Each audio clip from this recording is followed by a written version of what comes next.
Samantha Meah. To wash my hair, Samantha Meah is on the radio, so get down and rave in your hoodie, top and flare.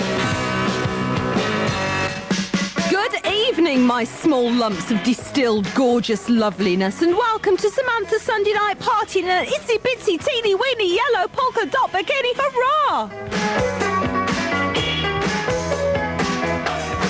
Oh no, I mean, I don't want to start the programme on a sour note or anything, but when Ken Judy's lurking around during my programme, it's like the angel of death hovering over the show. I mean, last week there we were quite merrily being vile about Northampton, then Ken comes in and says, "Did you know that your new boss is from Northampton? Thanks a bunch. What have you come to tell us now? Go away.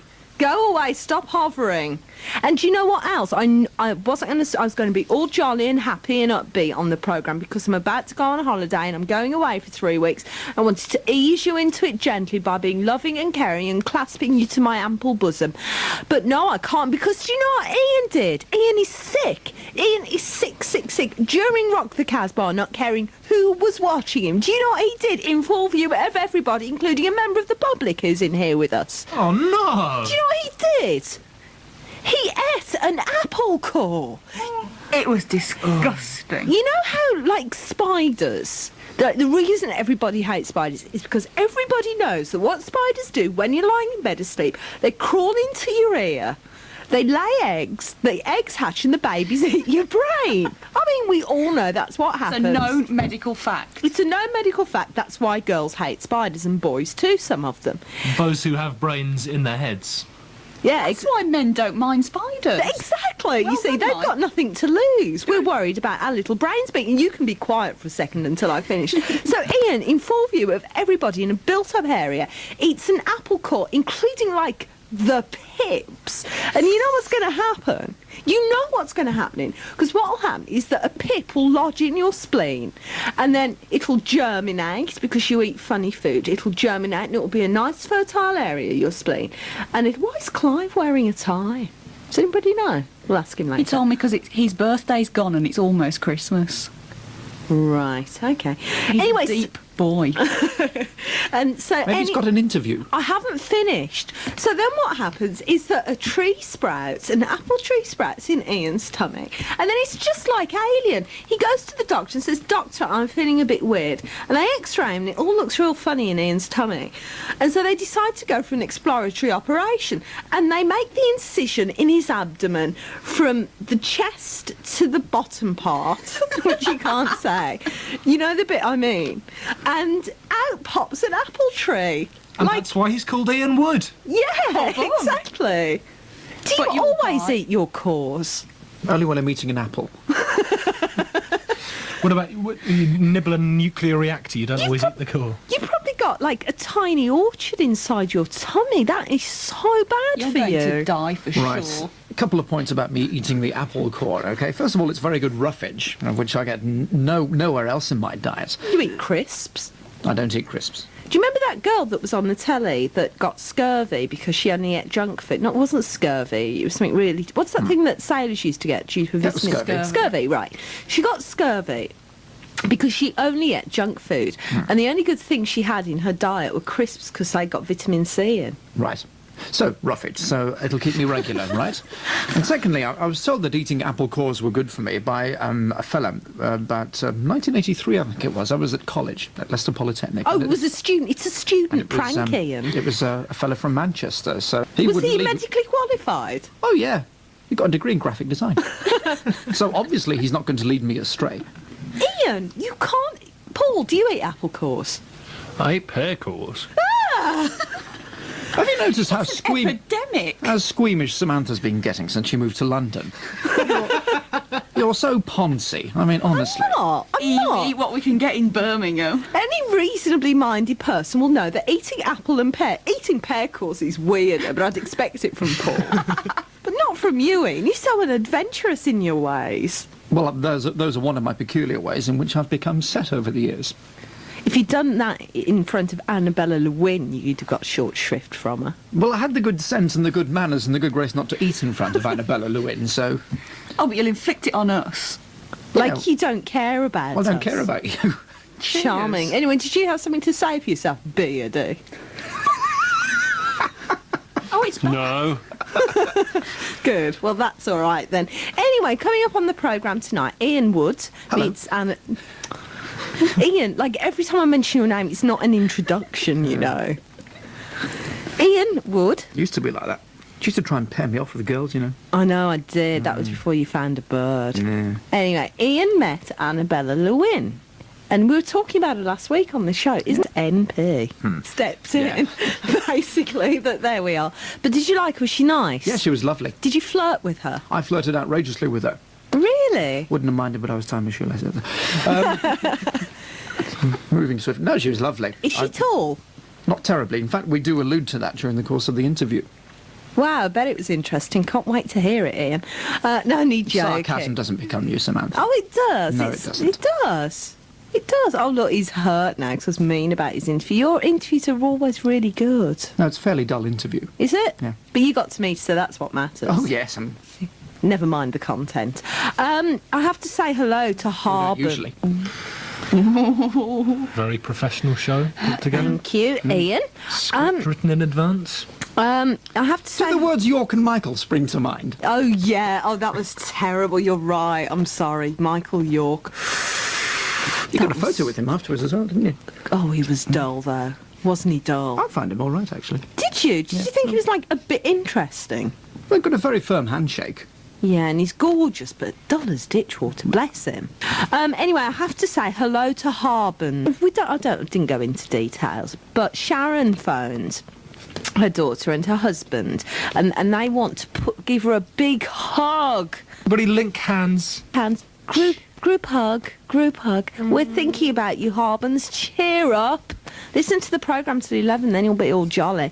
Hands are sweaty, Mike. Are you nervous or something? It's sitting next to you. Ah. Of course I'm nervous sitting next to you. Anyway, so Ian's interviewing Annabella Lewin. You can phone in with your dedications and jokes, of course, results of last week's competition, all sorts of wonderful music that you've probably never heard before on this programme. And, yeah, there's a new Sinead O'Connor single. Do you know, I've got a bit of apple core in my molars. Oh, weird. So give us a call with your dedications and jokes if you'd like to. Competition coming up in a minute. In the meantime, this is They Might Be Giants, but who were in the country recently? Have they played up here yet? Did you go and see them? No, and no. And here, they've got a new album out, actually, which I must get round to listening to, and then I shall play something from it. Because let's face it, they're not the Nakes, are they? But then who are? Yeah, exactly. Well, the Nakes are the Nakes, Yeah. I suppose. Anyway, here are They Might Be Giants and Birdhouse in Your Soul.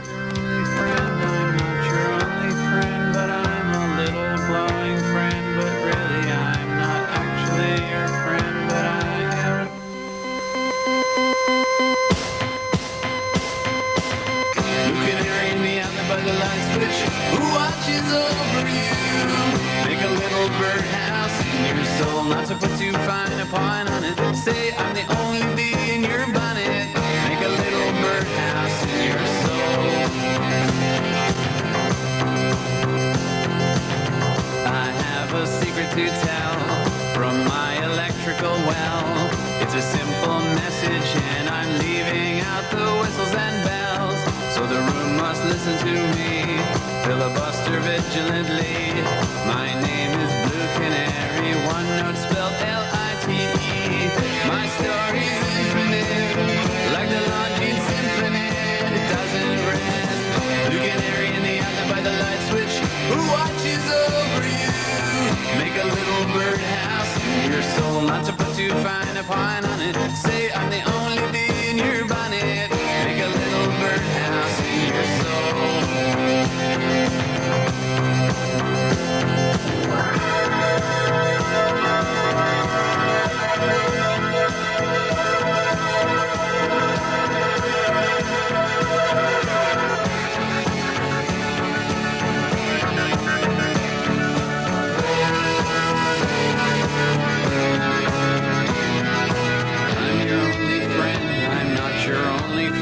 But I'm a little glowing friend. But really, I'm not actually your friend, but I am. There's a picture opposite me of my primitive ancestry, which stood on rocky shores and kept the beaches shipwreck free. Though I respect blink Jason off and countless screaming Argonauts who bird of friendliness like guardian angels. It's always near. Who can carry in the outlet by the light switch? Who watches over you? Make a little birdhouse in your soul, not to put too fine a pine on it. Say I'm the only bee in your bonnet. Make a little birdhouse in your soul. While you're at it, leave the night light on inside the birdhouse in your soul. Not to put too fine a pine on it. Say I'm the only bee in your bonnet. Make a little birdhouse in your soul. While you're at it, leave the night light on inside the birdhouse in your soul. Not to put too fine a pine on it. Say I'm the only bee in your bonnet. Make a little birdhouse in your soul. While you're at it, leave the night light on inside the birdhouse in your soul. Not to put too fine a pine on it. Say I'm the only bee in your bonnet. Make a little birdhouse in your soul. That's They Might Be Giants and Birdhouse in Your Soul. Have you heard the new album, Paul? No. Do you know what concerns me? No. You know their last album? No. It's all right. I just said going no well. for the past 6 times, so I thought I might as well continue the You trend. do know their last album, though. Yes, You're really weird. I know. Anyway, oh, don't. You sound like a serial killer. Stop it. How do you know what a serial killer sounds like? I have very... You're about to find out.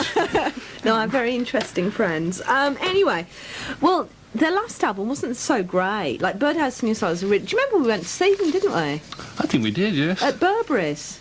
And we couldn't see anything. My God, you're right. But the only decent song they ever sang is Birdhouse in Your Soul. No, they had a couple of good ones before that. Not that I can remember the names of them off the top of my Istanbul, head. not Constantinople. There's one. That wasn't so great, though. Oh, I thought that was It was good. a novelty song. Yes. Cheers. Can I ask you something else as well? You can try. I've forgotten, so I'll ask you what kind of... Yeah, are they Canadian like the Nakes? No, bet they I are. don't think they are. They're from some small town in Hicksville, USA. Oh, right, we're going there for our holidays. What, Hicksville? No, well, no, but we'll pass Bourneville. through Hicksville.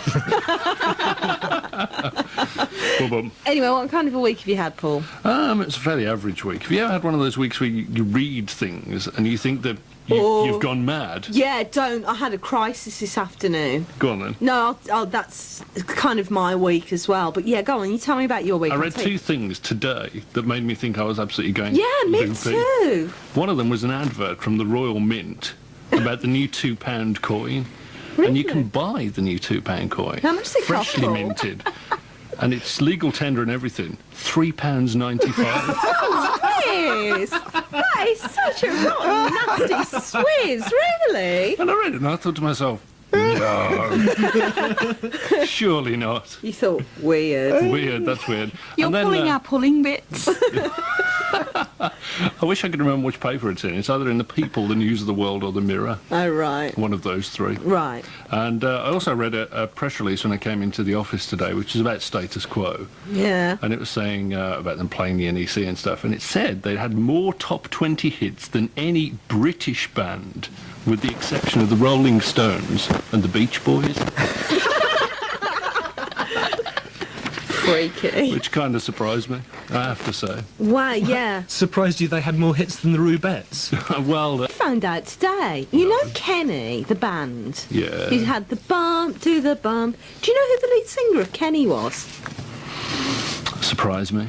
Do you know, Ian? No. You truly don't know? Do you don't know? No. Keith Chegwin. No, it wasn't. It was. It's in the Sunday Times today. I swear to you. Honestly, Keith Chegwin was the lead singer of Kenny. Simultaneously, in my headphones, Ken gave me the answer to that question It as is- you were revealing it, it's so Keith therefore it Chegwin. must be true. Did he say Keith Chegwin? He said too? Keith Chegwin. Yes. He's the oracle of all knowledge. No, in he's this the building. angel of death, actually. But But apart from that, yes, see, Ian Woody, master of trivia. Yeah. he may not have been the lead What singer you talk- apparently, but he was in the He band. was the lead singer. It says so in the Times, and that's where I had my crisis this week. Crisis coming up. Anyway, Lisa, what kind of a week did you have? Started started off, I was completely stunned by something I heard on TV. What was that? I was dozing on the sofa like you do, and the ads came on. I was watching The Other Side, and I was hit with the most amazing advertising slogan in the universe. Something wild is happening to men's grooming. I thought, I've died and gone to advertising hell. I can't remember what it was for now, but I just thought, what on earth? Hey ho, never mind. And later in the week, I was again stunned. Now, this has probably been going on for years and I've never noticed before, but I didn't realise that in the Express, the Calvin and Hobbes strip, they actually anglicise the speech. You're joking? No. It's not true. It's true. In Friday's edition, Calvin uses the word mum in one of the things, or mom, as it should say, and it had been scrubbed out and they'd written in mum. And he used the word attorney and they blocked it out and put lawyer. You're joking. You can tell because the writing's different. Really? Really, I was shocked. They change his name in Norway. No. They do. What's he called in Norway? Oh, I'm trying to remember now. Oops. You could make Forget something about up. this wouldn't Timmy. Timmy or Tommy? Yeah, Timmy and the Tiger. Timmy and the Ortega. Tiger. No, that's terrible. Why? Why would the Norwegians change the name Calvin? It kind of loses it, though, doesn't it? Yeah. The Norwegians all walk around wearing Timmy Klein underwear, so it carries on the little joke. Yeah, I was going to say it's probably like the Norwegian for knickers, so they didn't want to be like rude or anything. But I was stunned. I thought, are the English too stupid to realise that mom means mum? I think you're being a bit too general here. We are talking about Express readers. I've forgotten.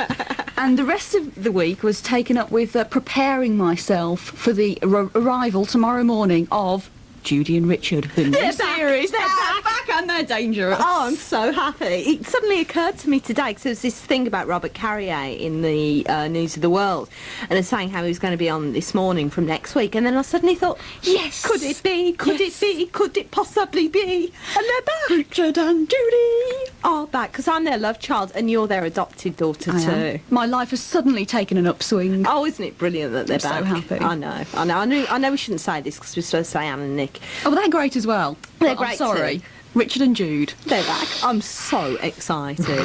So excited. You're going on holiday for 3 weeks. Yeah, I'm videoing it though. Yeah, you can get it videoed. Get my I Auntie thought. Joy to video it for me. Ian, what kind of a week have you had? Well, I kind of just say about Robert Carrier appearing on This Morning. I hope he's more interesting on that than he is in his spy novels. No, not him.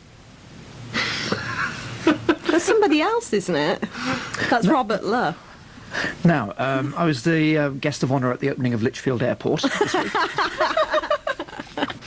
And I was on the telly this morning with my bird. Were you? Were you? Yeah. See, this is the thing about you non-Christians. A, you're going to hell, and B, you're missing some great telly. When you say you were on the telly with her, do you actually mean on the screen or something? Were you jostling for space with the Sorry. clock? And the aerial.